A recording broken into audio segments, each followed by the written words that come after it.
Better than motivation. In this video, we will be talking about motivation, a factor on which we all rely.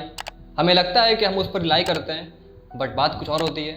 And the major factor which is holding us behind, और जो बहुत सारे लोगों को जो है वो ऊपर उठने से रोक देती है और फिर उन्हें काम करते रहने से रोक देती है और उन्हें गिव अप करवाने पे मजबूर कर देती है, एंड दैट इज़ डीमोटिवेशन. तो फर्स्ट ऑफ ऑल तो ये वर्ड्स ही कुछ अजीब से हैं, बेकार से फालतू वर्ड है, मोटिवेशन और डीमोटिवेशन. ऐसा कुछ होता नहीं है. मोटिवेशन आप तब कहते हो कि आई एम मोटिवेटेड जब आप किसी काम को करने के लिए एक्साइटेड रहते हो, और डीमोटिवेटेड आप तब कहते हो जब आपको वो काम करने का मन नहीं करता है. तो यानी कि you are not any more excited to do that work. ऐसा ही है. तो हम यहाँ बात करेंगे कि motivation, how it works and what can be replaced by motivation. और हम मोटिवेशन की जगह पे किसी और सोर्स पर रिलाई करें जो हमें बेटर रिजल्ट्स दें और हमें वहाँ से और ज़्यादा हेल्प मिले और हम ज़्यादा ग्रो करें. So be till the end of this video. From this video I guarantee you कि आपको यहाँ से एक ऐसी चीज़ मिलने वाली है जिसे आप अगर अपने लाइफ में इम्प्लीमेंट करो, आप जो भी काम करते हो उस पर अगर आप उसे इम्प्लीमेंट करो तो हो सकता है कि आपको और बेहतर रिजल्ट्स वहाँ से मिलें और आप ज़्यादा ग्रो करो. So let's begin.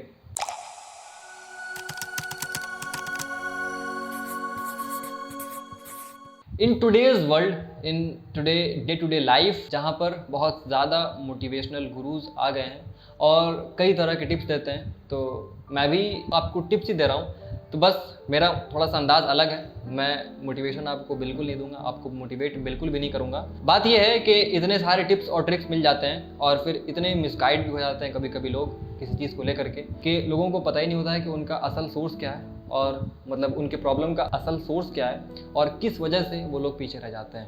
तो फर्स्ट ऑफ ऑल हम देखते हैं कि how motivation affects our life. तो मोटिवेशन जो है ना हमें सबसे ज़्यादा अफेक्ट करती है. क्यों? क्योंकि हमें ऐसा लगता है कि हम जब किसी काम को कर रहे हैं, ठीक है, और फिर कभी कभी ऐसा होता है कि हम किसी काम की शुरुआत कर देते हैं बस सिर्फ एक लॉजिक या सिर्फ एक इमोशन की वजह से, और फिर हम पूरे प्लानिंग कर लेते हैं सिर्फ एक इमोशन की वजह से. हम लॉजिकली वहाँ पे सोचते नहीं, हम फैक्चुअली सोचते नहीं कि हम आगे क्या क्या जाएंगे. हमारे पास पूरी प्लानिंग नहीं होती है, पूरी डिटेल ऑफ प्लानिंग हमारे पास मौजूद नहीं होती है, और फिर हम ऐसे ही बस प्लान कर लेते हैं, ऐसे ही डिसाइड कर लेते हैं कि हम अब ये करेंगे. तो वहाँ पर क्या होता है कि मोटिवेशन हमारा बहुत बड़ा फैक्टर होता है उस डिसीजन को लेने में. वहाँ पे कुछ ऐसे माहौल होते हैं, कुछ ऐसा सिचुएशन होता है हमारे साथ जहाँ पर वो चीज़ हम डिसाइड कर लेते हैं, बट बाद में ऐसा पता चलता है कि अगर हम 2-4 दिन या फिर कुछ पल और रुकते हैं तो शायद हम ये डिसीजन ना लिए होते और फिर ये हमारे लिए काम नहीं कर रही है. उस वक्त जो है ना अपने अंदर से गिल्ट जैसा फील होता है कि हम अपने आप से धोखा खा गए. ये तो एक बात हो गई. और दूसरी बात कि हम जब कोई काम स्टार्ट करते हैं तो स्टार्टिंग में थोड़ी बहुत हमें प्रोग्रेस जब दिखती है तो वी फील मोटिवेटेड, और जब हम धीरे धीरे जब उस पर और काम करते हैं तो एक फेज़ आता है जहाँ पर बिल्कुल स्ट्रेट लाइन हो जाती है आपके ग्राफ पे, मतलब आपके प्रोग्रेस की ग्राफ बिल्कुल स्ट्रेट हो जाती है. यानी कि ना आप ऊपर जा रहे हो ना आप नीचे जा रहे हो, और कभी कभी तो ऐसा होता है कि आप सिर्फ नीचे ही जा रहे हो, ऊपर आप बढ़ ही नहीं रहे हो. उस वक्त भी ऐसा गिल्ट जैसा फील होता है कि जो हम कर रहे हैं वो सही है या नहीं, ठीक है, ये हमें आगे रिजल्ट देंगे कि नहीं. तो उस वक्त भी ऐसा फील होता है कि we are not motivated any more and we are not excited to do that work any more. तो आप चाहे इमोशनली किसी फैसले को लो या फिर आप लॉजिकली किसी फैसले को लो, एक पॉइंट ऑफ टाइम ऐसा ज़रूर आता है जहाँ पर आप मतलब कि यू फील स्टक्ड, क्योंकि आपको कोई रिजल्ट नहीं मिल रहे होते हैं. Then at that time self doubt हमारा बहुत ज़्यादा बढ़ जाता है, हमारी कॉन्फिडेंस लेवल लो हो जाती है. तो एट दैट मोमेंट वहाँ पर 2 रास्ते होते हैं आपके पास.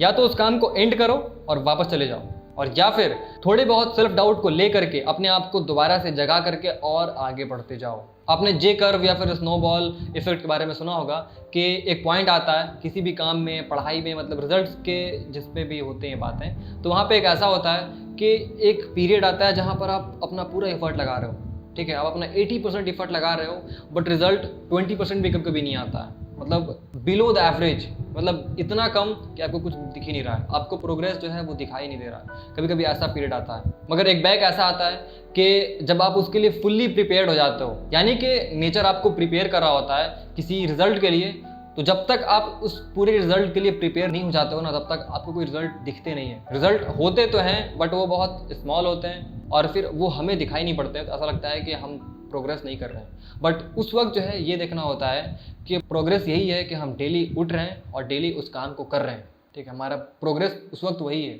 अगर हम अपना बेस्ट दे रहे हैं हर दिन, तो एक दिन जे कर्व आएगा एक दिन स्नोबॉल इफेक्ट दिखेगा और वो जितना आगे बढ़ेगा ना वो उतना ही ऊंचाई तक जाएगा। ऐसा होगा कि आपने 5 साल काम किया, कोई रिजल्ट नहीं, छठा साल जो है आप सीधे ऊपर चले गए। तो ये तो बातें हो गई कि आप मोटिवेशन पे बिल्कुल रिलाई ही मत करो। मतलब कि अगर आपके पास मोटिवेशन नहीं है, आप फिर भी डू दैट वर्क एनीवे।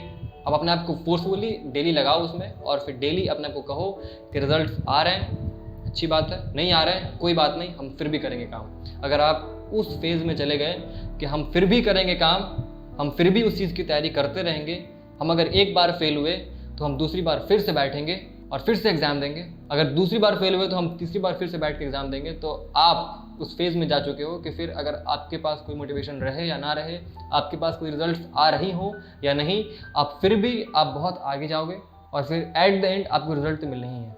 तो अब हम बात करते हैं कि is there anything else better than motivation. तो हाँ, इन्वायरमेंट, माहौल जो है वो बिल्कुल मैटर करता है। आप किस माहौल में हो और आपके अंदर कितनी पोटेंशियल है कि आप पूरे माहौल को चेंज कर सकते हो, ये मैटर करता है कि आप कितने पावरफुल हो, आपकी स्ट्रेंथ कितनी है। ठीक है, तो अगर आपको किसी चीज़ पर रिलाई करना है ना, तो वो है इन्वायरमेंट, आपके सराउंडिंग्स, आपकी संगत, आपकी सर्कल।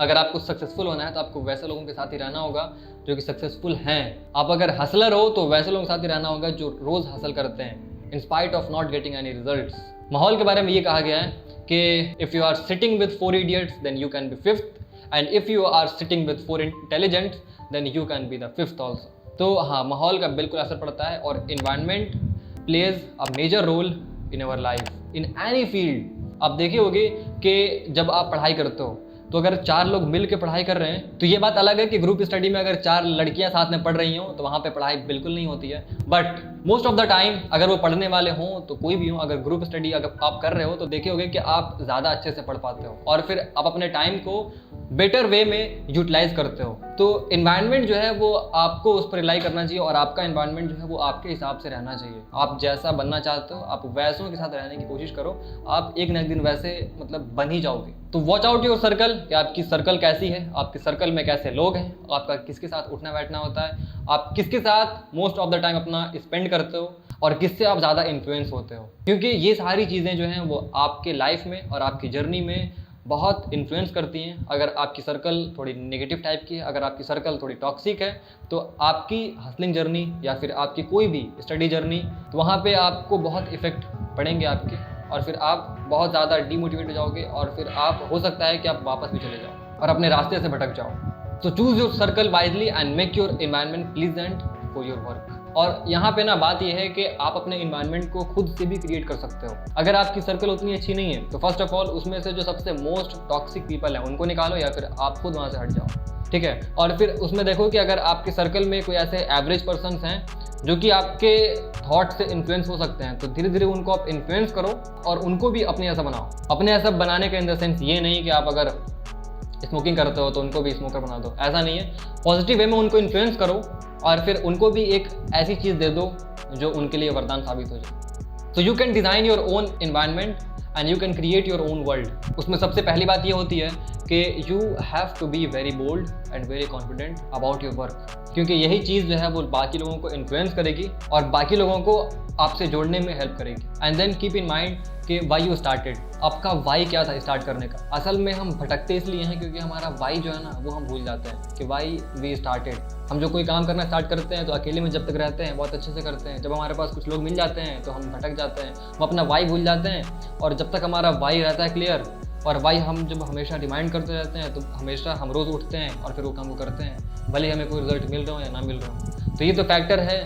तो नेवर फॉरगेट योर वाई, और हो सकता है तो उसे लिख लो और उसे हर रोज़ देखो कि why you started that you are doing.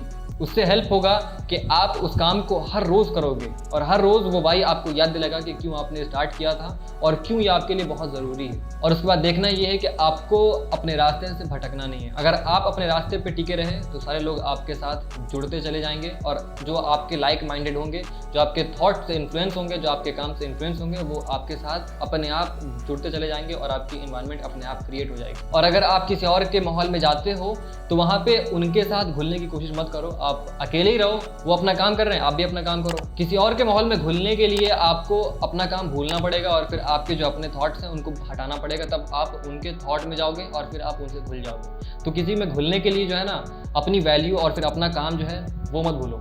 So environment is better than motivation. Environment की वजह से हम जितना आगे बढ़ते रहते हैं उतना किसी की वजह से नहीं। You should rely upon your environment and you should choose your environment very wisely. So till then, take care and have a good day.